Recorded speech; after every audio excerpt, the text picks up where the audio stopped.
Welcome to the 49-Yard Dash podcast, hosted by myself, Stephen Ellis, joined weekly by my friend, Josh LaFon, and today, a special guest, my other good friend, Luke. So, there's three of us today, just dudes being dudes, talking about your San Francisco 49ers. We got a lot to cover today. We're going to go over the Lions game that just happened this week, preview the Eagles, and then, like we mentioned last week, we'll talk about division winners and playoff predictions and Super Bowl picks. So all of that here, but let's get started. Josh, how's it going, my man? Well, aside from the case of mono that your boy Sam Darnold passed on to me, I've had a pretty decent week. I just don't know when I'm ever going to kick that little bug, the love bug as they call it. But doing pretty good, my friend. Sam is pretty familiar with that one. Luke, He's how's an it going? adventurous guy. Going good, man. Happy to be here.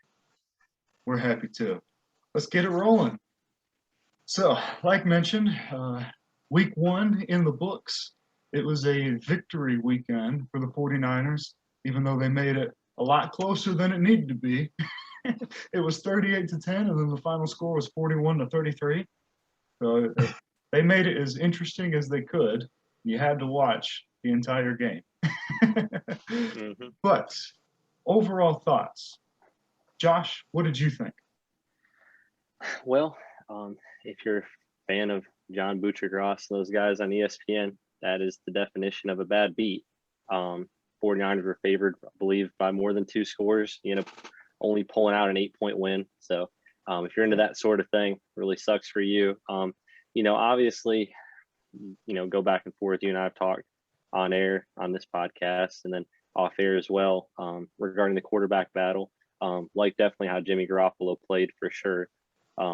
Obviously, the loss of Mostert, that really sucks. The loss of Barrett, that's even worse. Or sorry, Barrett, that's even worse, especially with the weakened secondary. So definitely a lot of areas for improvement. But at the end of the day, a win is a win.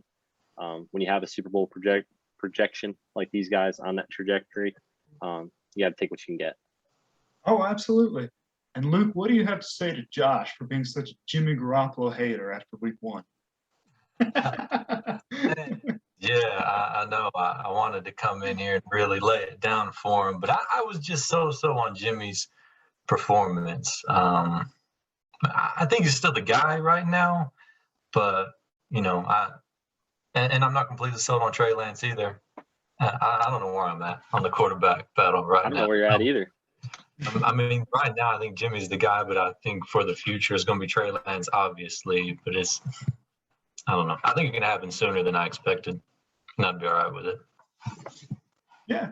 No, Jimmy definitely is the guy right now. And I think what we saw on Sunday was they got to the 5-yard line and inserted Trey Lance for that red zone look. And I think that in goal line packages are going to be big for Trey Lance now. But we will see when he's actually inserted as the guy. Who knows? Me and Josh touched on it last week. A lot of people point to the bye week. But, hey, with Shanahan, you never know what that guy's going to do. I mean, No, for instance, Mostert gets hurt. And who would have thought that Elijah Mitchell would have been the guy who has 100 yards and a touchdown? It was a little while ago. Dude barely made the team. Yeah. Trey Sermon was being picked higher than Raheem Mostert in a lot of fantasy leagues. And he's not even the top rookie week one. No. You just never know with Shanahan. Yeah, right? No. The thing is, too, when they first of all, when they traded up for Sermon, I was so about it. I feel like he still can be a solid back. But when they got Elijah Mitchell in the 6th round, it really made me wonder why they traded up to get Sermon in the 3rd round. Mitchell is a guy kind of like Mostert, Matt Breida, just one of those speed guys that just hits the hole, and he's got that burst to him. So he seems like a Shanahan running back. Sermon doesn't, really. But, hey, who knows? Shanahan, he knows how to scheme up run plays, man. So he'll make it work, but it is interesting. And, Steve, the one thing talking about Mitchell, you and I have talked about it too, and even Luke as well. You've got a guy, he in the words of John Gruden, now here's a guy, he's not going to change direction great. If he has to make a guy miss, it's not going to happen. But like Matt Breida, if he can just hit the hole and go, there's a reason he put up over 100 yards, right? He's got that ability, that straight line speed that you look for in a track star, maybe over a running back anywhere other than San Francisco. But when you can kind of scheme around his deficiencies, his lack of strength, his lack of pass protection, just taking advantage of the one skill set he's got. We even talked about that in our introductory episode as far as for how Shanahan uses these guys. He doesn't really need a superstar guy. It's nice to have a guy like Mostert long term. It's nice to have a guy like Trey Sermon, eventually maybe become a top tier NFL running back, top 10, 15 guy. But really, you don't even need that. You can just have your power back, your third down back, and your straight speed guy, like we've seen with Mitchell, constantly rotating those bodies. It does kind of make that, like you said, make that trade up for Trey Sermon look a little sketchy now at this point when you can get such good value year after year, either undrafted or in the late round, like we saw with Mitchell. I commented right before you got on, me and Luke were on here, and I made a comment. Man, the 49ers, they love the 5th and 6th round, man. Oh, yeah. Man, they do. Lenore, Hufanga, and then Mitchell in the 6th round. Those guys they love the 5th and 6th. In fact, they've got a better success rate drafting in the bottom half of the draft than the top half. Fred Warner, bottom half guy. Look at that, Raheem Mostert, bottom half guy. And look at their second and third this year. Aaron Banks hasn't played and was really bad in the preseason, and Sermon was passed up by Mitchell. Exactly. So it's they got to figure out those early picks, man. The one thing I'll mention, just before we move on for sure, I like the point Luke brought out earlier, talking about Garoppolo kind of being so. Those yards can be deceiving, like 320 something yards, I think, if I remember right. Well, Debo had almost 200 of them. So what does that tell you? The Lions suck on defense. We all know that. Their secondary's horrible. They lost Okudah, who was the worst Detroit draft pick since Darko Milicic of any sport, right? When he had the guys available when he was there. But I digress. What Garoppolo did was lock onto his number one guy. Ayuk wasn't playing. He locked on to Kittle for almost 70 yards. He hits Debo for nearly 200. It was a one-read deal, which is what we've seen from Jimmy. And if he can hit that pass, that's awesome. But when you get into these tight games like we're going to see over the next few weeks with Green Bay, Seattle, Arizona, looks like they've got a decent secondary now too. Can Jimmy kind of build off of that, or is he still kind of that strictly one-read guy who's just up and down, So don't buy in, basically my point, don't buy into those 300-something yards. It's like, holy cow, Jimmy's finally taking the leap. He's got a fire under him. No, he took advantage of a really poor secondary and was able just to hit his 1 and 2 target all game. And I'll be the first to admit that 79 yard pass to Debo? Yeah. It was a horrible throw, actually. Debo had to come back to the ball, basically stiff-arm the dude, and it was honestly borderline offensive pass interference too. And then he ran the rest of the way. So, but let's move on. Let's game balls. Let's get on to who you guys really like. If we're so about Jimmy, let's get on. Who do we really like? Luke, who do you like? It was a tough one, man. I'm gonna give the game ball to my man Trent Williams, though. Ah, sweet. Attaboy. He actually had the overall highest grade from I don't know, it's like Fantasy Focus or whoever does those stats and grades everybody, right?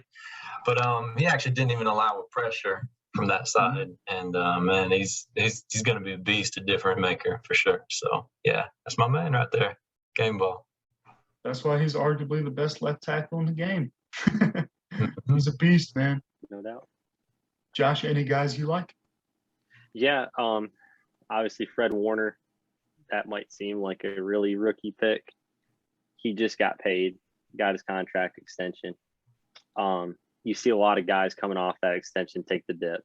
Fred Warner didn't. He just had 11 total tackles. 7 of them were solo. Keep in mind, Detroit's offense was strictly the run game and everything across the middle. There was a lot of opportunities for him to miss them. That's not an inflated stat. So they were coming at him all game. He had a really outstanding game. Didn't really make a ton of mistakes either. And then on offense, Trent Sherfield only had 20 yards and 2 receptions, but He did catch his second NFL touchdown pass ever, first one since 2018. And it happens to come from his BFF for life, BFFL, Trey Lance, and his first first touchdown. Yeah. His very first pass. And that's the least shocking thing, I think. Maybe seeing him that early, Trey Lance seeing him that early was shocking. But the fact that when he was in the game, he went to Trent Sherfield and Trent hauled it in, made a great play on a great route. Really like what we see out of Sherfield too, especially added some depth to that wide receiver position. He gets the game ball for me. Even though 20 yards and a touchdown, he deserved it.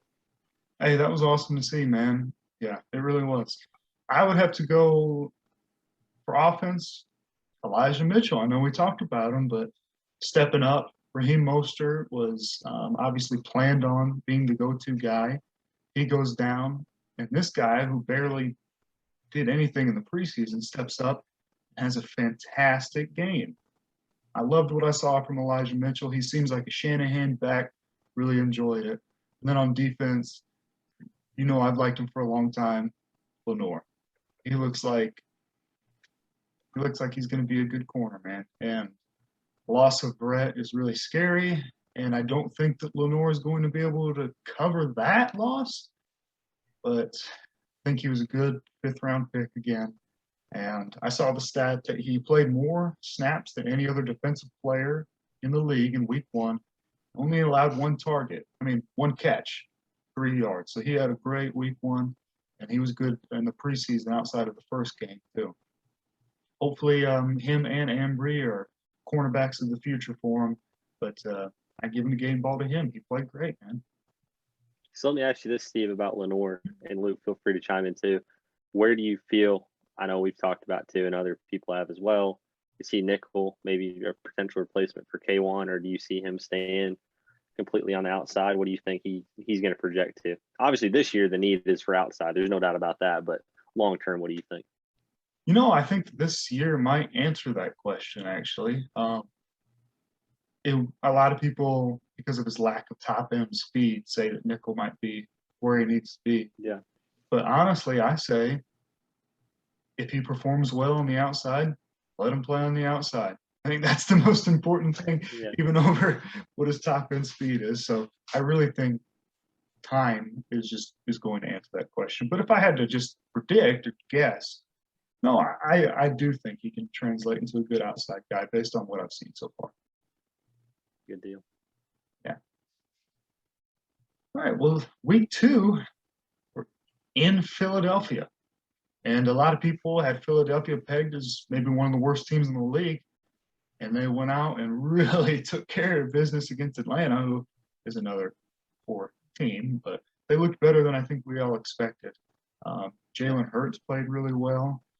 Luke's boy, Devontae Smith, had a good start. Actually, all 3 of us really love Devontae Smith on this show. Oh, yeah. Yeah. It's true. But what are your guys' thoughts? What are you expecting to see in Philadelphia? Luke, what you think, man? I guess what concerns me a little bit is the run defense. Mm-hmm. And now you've got the added threat of Jalen.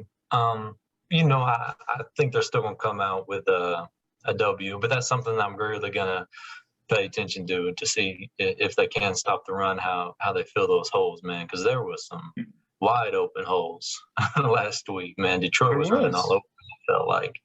And, it's going to be my biggest takeaway. Josh? Yeah, and, I'd kind of go in line with that too, Luke. The funny thing about it, the defensive line was supposed to be the biggest strength of the team. Obviously looking like kind of an issue right now. Obviously, with the edges were good. Linebackers are fine too. But how is that defensive line going to respond to a dual threat guy now in Hurts, who's running more of a read option deal? The most overused word in football right now is RPO. Philly doesn't do a lot of them, even though it looks like it. But Jalen Hurts is using some of those same concepts in that offense, kind of putting the defense in conflict. So it'll be interesting not only see how Niners respond to that, and then obviously with Miles Sanders too, a really good back. My biggest thing though, aside from that, would be how will the Devontae Smith step up. He looks like a gamer already. Steve and I, and even Luke, we've talked about he might be one of the best players, if not the best, in this entire draft. He's got that potential. He's going to be a stud for sure. You've got a weakened secondary now with the loss of Verrett. Lenore is going to get tested pretty early now. Mosley as well with Devontae Smith and Jalen Reagor and whatever other weapons that they can, pull out of their lunchbox. So it'll definitely be a good early season test to see how this makeshift secondary can look against a pretty decent receiving threat. It's true. When me and Josh went over our game by game predictions last week, honestly, looked over the Eagles entirely. Like, all right, that's a win. Moving on. But yeah, it's true, especially with Jalen Hurts being a dual threat. With the way there were holes for running backs in Detroit, man, and I can't help but think with Miles Sanders and Jalen Hurts that they might struggle with that too. I kind of thought that Samson Ebukam, the guy that they signed from the Rams this year, he's supposed to be the speed guy.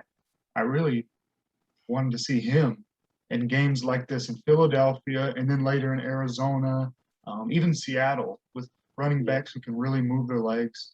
I really want to see him step up because he's supposed to be that speed guy that can track down quarterbacks like that. So I'm really interested to see how they respond to someone like Jalen Hurts. What about offense? And you think they might have any issues on offense against this Philadelphia defense? Well, I don't really buy the Philly defense. They've kind of gone off a cliff since their Super Bowl run, since the Doug Peterson highlights of that era. They've really taken a nosedive. Brandon Graham and Fletcher Cox. As much as I love them to death, Fletcher Cox is a great player. Brandon Graham, Michigan alum too. So obviously got to support the boy, but they're in their mid-30s now. It's getting to the point where they don't have a ton left. Darius Slay, one of my favorite defensive backs of all time, as well. He's getting kind of on that downward trajectory too. Honestly, not too worried, I guess, and maybe that's an over, confidence pick. But we just saw what Garoppolo did to a dismantled and disjointed Lions defense, and we all feel, the same way about Garoppolo.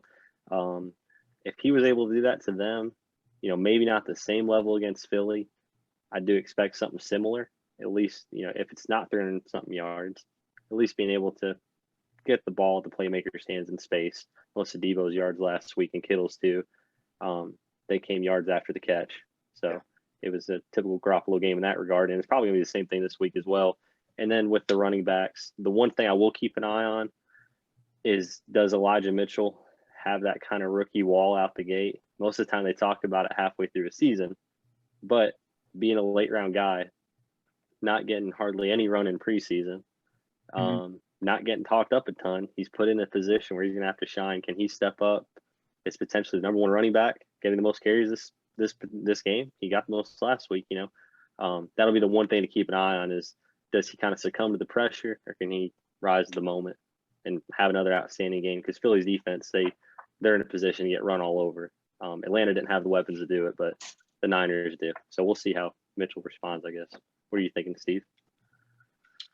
To be quite honest, what I am thinking at this moment is, when you brought out the fact that Brandon Graham is a Michigan boy, I thought of what you told me yesterday when me and Josh were talking fantasy football, and I picked James Robinson in a couple of leagues, and James Robinson suddenly was splitting carries with Carlos Hyde, which I did not expect. And Josh pointed out something very interesting to me that I did not realize. Josh, can you inform Luke of this?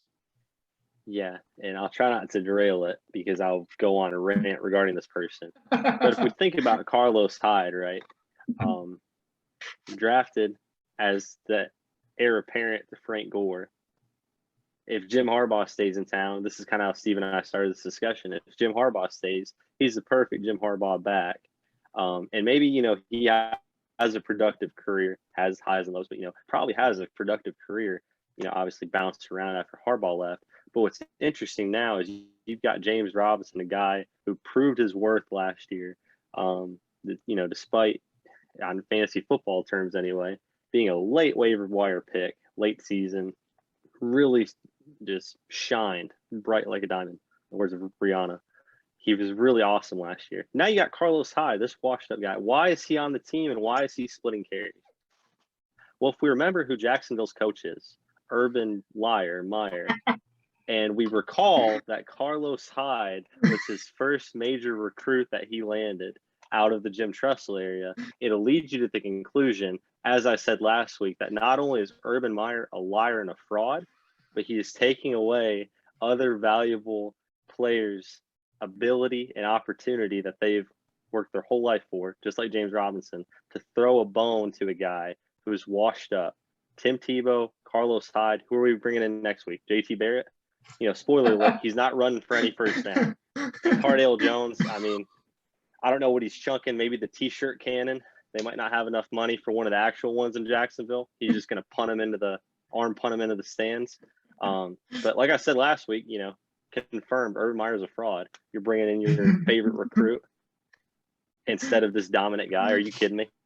That did crack me up because James Robinson had such a strong finish last year. And I was thinking, why is Carlos Hyde splitting with this guy? And then Josh said he went to Ohio State.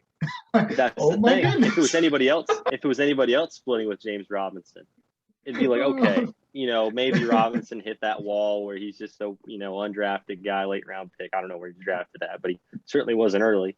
He was like, oh, maybe he just kind of hit that wall and now he regressed. We see it time and time again with these fantasy running backs. But no, we turn it over to Carlos Hyde, who couldn't beat out a washed up David Johnson, couldn't beat out Duke Johnson, who's not even in the league anymore. He was the third running back on a horrible Texans team. And that is your starting running back in Jacksonville. Yeah. Are you kidding me? Us going off the rails this time was my fault. I will openly admit it. I was the cause of it. It was worth it. It was. No, but maybe we should do score predictions. What are you guys expecting in Philadelphia? Luke, go ahead. I know I put you on the spot. I think they'll have a strong run game. I don't think Debo gets like the crazy 180 yards or whatever. Yeah. I'm still going to give them about 27 points. I'll say 27-21 Niners. Nice. Josh?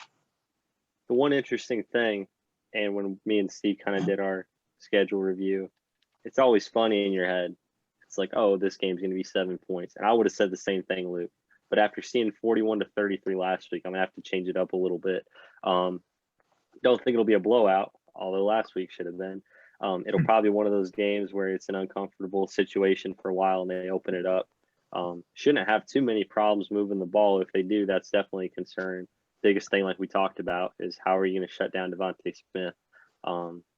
That'll be my thing to watch. If there's a key to the game, it's containing Hurts, not letting him get around on his feet, and then keeping him in the pocket, and then containing Devontae. Score prediction, we'll say Robbie Gould decides to finally make a field goal, unlike in preseason. 31-20 Niners. Can you see? That was exactly my score prediction. 31-20. Hey, nice, man. Wow. Nice. That's crazy. Wow. Wow. I got nothing. I definitely didn't read your sheet before the show. Luke and I are in a high octane war. He's gunning for my job. I've got to kiss up to the host to keep my spot. Whatever. Man, you're still on featured right now, buddy. He's gunning for me. Great. All right, we're expecting 49ers to win. Hopefully they get their crap together against a team that they should beat, just like last week. But don't fumble with a few minutes left like Debo did, and just get your crap together. One thing I'll ask. Sure. Do you guys think we see Trey Lance at all in this game? I'll ask Luke first if you don't care. Don't put me on the spot again. Mm-hmm. But we saw him last week, and it was like me and Steve talked about before the game, previewing it last Friday when we recorded the podcast. It was like, hey, maybe he comes in, runs a couple series. We certainly didn't expect it in the first quarter, and then didn't see him again after he had a decent deal, really. But do you think we see him kind of like in a similar deal at all, or I don't know? What do you think? Yeah, I think you do see some more Trey Lance, definitely. I'd like to see him split a little bit with Mitchell, just to see. But yeah, I think we see him more for sure. Steve, what are you thinking? Do you think we see Trey Lance? Yeah, I do think it'll be similar to week 1 where there's packages. There's a 3rd and short. I wouldn't be shocked to see Trey Lance go out there and he's the guy to do a quarterback draw or a quarterback sneak even. Or when they get in the red zone especially, I could see the same thing. I think he's got the big, strong frame. We know he can carry the football. We'll see packages for him. Yeah. You said Trey Lance, didn't you? For some reason, I was thinking you said Trey Sermon, so I was thinking about a running back. No, yeah. Sorry, man. Hey, well, your points, your points remained actually. So as long as you feel the same way. All right. I thought you were implying that Trey Lance should start playing running back. I mean, man, no, Steve. No, that's Lamar Jackson's position. That's right. That's for Lamar Jackson to play. That's not for Trey Lance. Oh, well, you're welcome to give your thoughts on Trey Lance instead, Luke. I would like to see more of him. I think, like you said, there's just going to be packages for him in this game. Yeah. I think so too. This is a game to get in packages too. When we did the schedule review last week, you're still at home versus Green Bay, and who knows how bad they really are. And then you got Seattle at Arizona. That's a tough lineup. If you're going to get them reps, it's kind of now or never, right? So. Yeah. No, definitely Seattle and Arizona are going to be tough ones. And the more I look at the schedule, especially with the Barrett injury, I am definitely agreeing with Josh's prediction last week that in Arizona could definitely be a trap game. So, we'll see. Coming off the 2 big games against Green Bay and Seattle, for sure. Definitely so. And then bye week, then they got some easier opponents and games they should win. But all right, speaking of records and wins, let's go ahead and do this. We said we were going to do it last week. We ran out of time. Division winners, playoff predictions. So each winner, then 3 wild cards. Who wants to go first? Should we let the guests go first, Josh? I think we should. Lay out the mat. Now, let me ask you this before we go into the format. Do you want to do like division winners and then the 3 wild cards, or you want to do like division winner and then if the wild cards are in each, like if they're in the same division, list them too? What do you think? Let's just do conference. So list your NFC division winners and then your wild cards and then AFC wild cards. Yeah, just so it's not as confusing. All right, Andre. Let's see what you got. All right, man. I am starting with the NFC South. Obviously, I got the reigning champions, Tampa Bay Buccaneers, taking that home. The NFC North is going to be a battle of who's the least bad out of that division. I think the Vikings, man, it's so knee-jerk from week 1. The Packers were just awful. Aaron Rodgers looks homeless. NFC East, I got the Cowboys. And the West, man, it's tough to say this on a 49ers podcast. And again, it's so knee-jerk. But, man, that Cardinals team looks so good on offense and defense. I got them taking the division on that, unfortunately. My AFC guys. He's just moving on. Yeah. I got some wild card in there, don't I? Rams, Niners, Saints. And, yeah. No, me and Josh were both just staring in the camera. Beyond disbelief is an understatement. I know. Beyond disbelief is an understatement. So quick, yeah. They did look good week 1. And I'm sorry, who did you have actually winning the North? I know it was the Battle of the Bad, but who did you? I must have missed it. Vikings. The Vikings. Okay. Okay. Mhm. All right. Mhm. My bad. All right. Good, man. Okay. I'm writing it down. So Yeah, you're good. let's see. All right, man. My AFC. You got your wild cards? Yeah, He's- I threw my wild cards in Okay, it. sorry, I He, missed. he- he said Rams, Niners, and Saints. Oh, nice. Gotcha. Good Yeah. deal. The AFC East, I got the Bills taking that. AFC South, the Titans should take that because I don't know who else is really going to take it. Yep. The AFC West, of course, you got the Chiefs in there. They're going to do it. The North is really tough. Mhm. I feel like all four of those teams are really good. And honestly, I'm just going to rely on quarterback experience. And so I'm going Steelers in it. I mean, I feel like I like they've got that. one of the top That's defense bull. I in like it. the league. And it's up to that quarterback just to get him enough points, man. I just don't trust Baker in that spot yet. Even though they're probably more talented offensively. And then got the Browns, the Patriots, and the Chargers for my wild card. Nice, man. Chargers. Nice. All right. Sweet.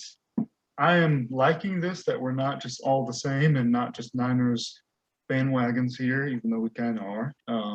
Me and Steve are about to be. We're glad this is a Cardinals podcast. That's right. All right, Josh. Whenever you're ready, hit All right. me, man. All right, we'll break it down. With all due respect, I don't think Baby Yoda Murray is worth the flying crap at all. Sheesh. I wouldn't That take the escalated. penny out of my loafers to cover him in a 7-on-7 flag football game. I've got actually, and I'll just break down the division quick just because I'd like to just pile on Luke a little bit. I've got Arizona finishing last at 8-9. Cliff Kingsbury, again, another fraud. Runs an air raid offense. They're going to put up points, but that defense, it does feel like a little bit of a knee-jerk reaction. But they're going to be in every game for sure. So I can see that, like what you said. They're either going to win the division and just go off, anything's going to click, or they're going to finish last. But I've got the Niners coming in 13-4. Still winning the division despite injuries. Although we made these picks before all this happened, I still got them 13-4, win the division. In the South, Tampa Bay could very well see them having the best record in the NFC. But I got them at 12-5. Feels like Brady's really gonna, save what he's got for the playoffs. So them 12-5, winning that division over the Saints, Panthers, and Falcons. Moving on to the East. Got the Washington Don't Call Me Indian football team, 10-7, winning that division. It seems like one of those, again, like the East always is, who's going to be 500 and who's going to be below it. It really seems like it's going to come down to Dallas and Washington. I could see either one of those, but I've got Washington for now. Going to bet on that defense to get those tiebreakers over them. Moving on to NFC North, I've got Green Bay pulling that out, 12-5. Seems like they're going to, at some point, you just can't bet against Aaron Rodgers. Would think that they'll piece it together. And then for wild card teams, I think we've got probably some of the same. Actually got 2 out of the 3 coming out of the West, and the Rams and the Seahawks. Going to bet on the Seahawks, get that tiebreaker over the Cardinals. So Rams and Seahawks. And then my last wild card team, I'll go with the Minnesota Vikings, coming in 11-6, doing the thing. AFC, I feel Luke's sentiments completely. We went on another Urban Meyer rant for 2 weeks in a row. So it's always a productive podcast when you do. Oh, yeah. Who are you betting on, the Colts or the Titans? I'll take the Titans. I think they might very well have the best record in football this year. Despite their week 1 result, they've got too much talent to let it go to waste. I've got the Titans. In the East, I'll take New England until Buffalo goes into Foxborough, pulls out a win, clinches a division in Foxborough against an actually talented Patriots team. Believe it when we see it. Like whenever Michigan will beat Ohio State, believe it when you see it. AFC North, I'll go with Cleveland. Team's just too talented. But I agree with Luke. All 4 of those teams are great. seems like really any one of them could win the division. AFC West got the Chiefs, obviously, right now.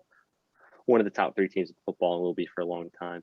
Wild card teams, Los Angeles Chargers, Baltimore Ravens, and the Buffalo Bills. Ironically enough, me and Steve talked about this before several days ago. I've actually got the Patriots and the Bills at the same record, both 11-6. It's really such a toss-up between both of them. The Bills are more talented roster, but the Patriots rebounded with new look defense, put all this money into Johnny Smith, Hunter Henry, got some actual legit offensive weapons now. Aguilar, a quarterback who can throw a 5-yard out, and Mac Jones. So until the Bills go and do it, for me, I got to go Patriots. Bills are a hot pick right now. A lot of people are picking them to be in the Super Bowl even. But, yeah, I understand that. Believe it when you see it. You got to prove it, right?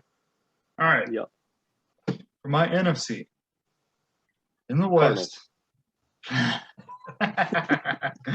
No, I'm going to be a homer. I'm going to pick the 49ers to win the division, even though after the Brett injury, it's really tempting for me to put the Rams, but I'm going to stick with what I wrote the other day, last week. So I'm going to say 49ers win the West. I'm going to say Tampa wins the South, like they will. The Packers are tough. I'm going to just try to believe that that is not who they are, and they're still going to win the division, even though I don't know how anybody could feel confident in a pick in the North right now. And in the East, I also have Washington winning, even though, again, them against Tampa, they looked better than I anticipated. But I'm going to stick with my pick that I had last week. I had Washington. I do think they will be a top, probably 2 or 3 defense in the league, so I'm going to ride with that. And then my wild card, the Rams, the Seahawks, and the Panthers, baby. And the Panthers. Nice. Heck yeah. Say my Maybe boy Sam Sammy will have D. cured- Darnold. Maybe he'll have cured my mono by then. He probably gave you mono. Can neither confirm nor deny. He looked great week 1. All right, AFC. I'm going to say Chiefs win the West. Got to pick the Chiefs. Titans win the South. They had a rough week 1, but I think they'll get it together, although I do think they have the worst secondary in the league. I'm going to say the Bills win the East. I'm going to say the Browns win the North. My wild card teams are the Ravens, the Chargers, and the Steelers. So I have the Patriots missing the playoffs, which I don't feel super strongly about. It wouldn't surprise me at all to see them slip in there, or it really wouldn't surprise me if they won the division. But that's what we got. I have them written down here for reference, so hopefully I don't lose this sheet of paper. All right, guys, the time has come. Luke is high on the Cardinals. Who else is he high on? Obviously the Bucks. Josh is high on Titans, I know. Not as high on the Bills. Who do we think is going to make it? Josh, you can start this time. All right. So I'm going to save the Super Bowl for last because I want to see who you guys got before we reveal our actual Super Bowl picks, if that's okay with you. So AFC Championship. Okay, sure. I've got them making the Tennessee Titans and the Kansas City Chiefs. I like the firepower on offense. Now, granted, we did make these picks last week.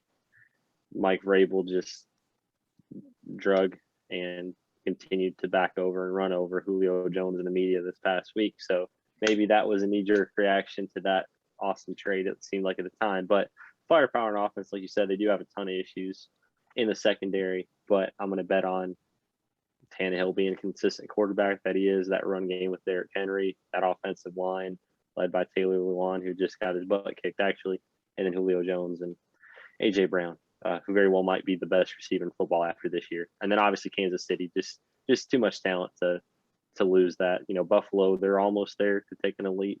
New England's still got a little ways to go. But, you know, kind of one of those things, believe it when you see it, when somebody beats out Kansas City. Yeah. So Tennessee versus Kansas City.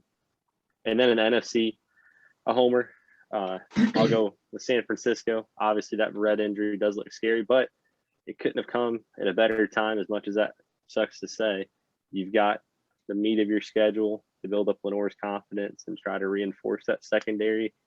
The worst thing that could have happened is for this injury to have happened right before the playoffs. So at least you've got time to kind of adjust to it, whether scheme, personnel, whatever. So I've got San Francisco versus Tampa Bay in the NFC Championship game. Very nice.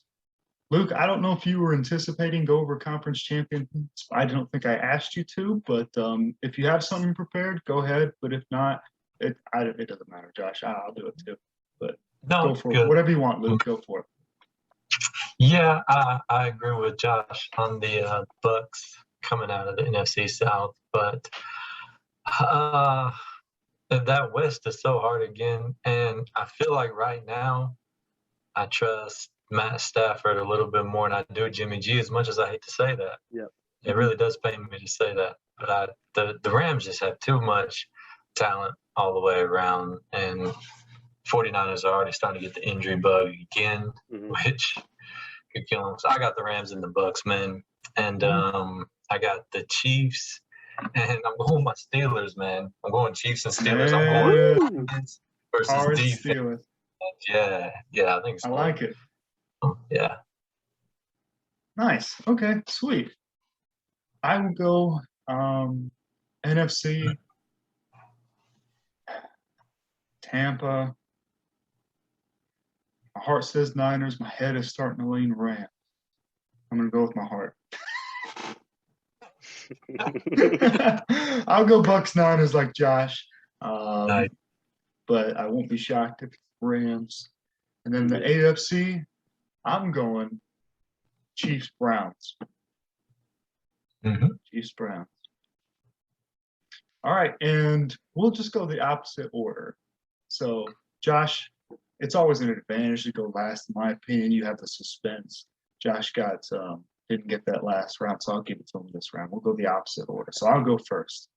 In the Super Bowl, I have Tampa Bay beating the Cleveland Browns.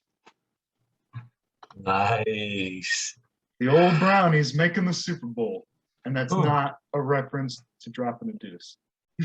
Does LeBron leave his Cowboy jersey at home for that game is the question. Because people forget he was an Oregon Ducks fan until Ohio State became relevant again. And now he's a Cowboys fan, but he's a Browns fan because he's from Akron. So which one is this going to be? We don't know. Whichever one's better is what he's going to wear. So I think the Browns. What you got, Luke? I got the Bucks coming out of the NFC, trying to go for the repeat, man. And I got the Steelers coming out of the AFC. Wow, heck yes! Pick, man. But I like it, man. I like what the Steelers have been doing over the past couple of years, getting Big Ben back, kind of healthy, adding Najee. The defense is too good too good to fail me now. So who wins? I can't pick against Brady, man. Yeah. Yeah. I love it, man. I love it. It's a different pick, you know. I love it. If you had said the Steelers win the Super Bowl, I would have made the comment that I'm not going to make now, which is that the only thing Big Ben has beaten is the statutory charge. But here we are, so we don't have to worry about that joke ever surfacing because they didn't make the Super Bowl. But yeah, I tend to agree with you. I've got, unfortunately, I'll keep the train going. I'm not too bold, I guess. Tampa Bay. You can't ever bet against Tom Brady. The only reason he wasn't in the Super Bowl every year is because he didn't have any weapons around him. Well, spoiler alert, he's got weapons around him. He's got one of the better defenses in football, one of the better coaches in football. He's still in the best shape of his life. He's going to play until he's in a wheelchair, I'm sure, and then they'll make a new league for him to play in. So Tampa Bay, I've got them versus, which is a horrible pick at this point, but I'm going to ride with it. Tennessee. I knew it. Secondary is the worst. It's the worst secondary in football. Yeah, that letdown last week's making me reconsider, but I'm going to stick true to what I got. Okay. feels like eventually maybe this offensive scheme with, or whatever it is, with AJ Brown and Julio will work. There's still two of the top 10 or 15 receivers in football, AJ. So, you got to trust him come playoff time. And then as my winner, can't bet against Tom. It's been 20 years since he's repeated. He's long overdue for another one. So got to go Tampa Bay. Pulling it out again, giving Brady his second repeat championship in his career. All of us have Brady win the Super Bowl. Wise men. And speaking of wise men, Josh, you tend to offer wise words at the end of these episodes, but I know that we are allowing Luke to do this today. So Luke, will you present to me back? We're blessed with his presence. Yes, that's exactly correct. Yeah, it is. It's pretty amazing, man. I never thought of this before. So Canada is actually south of Detroit. All right. So when Journey says just a city boy raised in South Detroit, they're actually Canadian.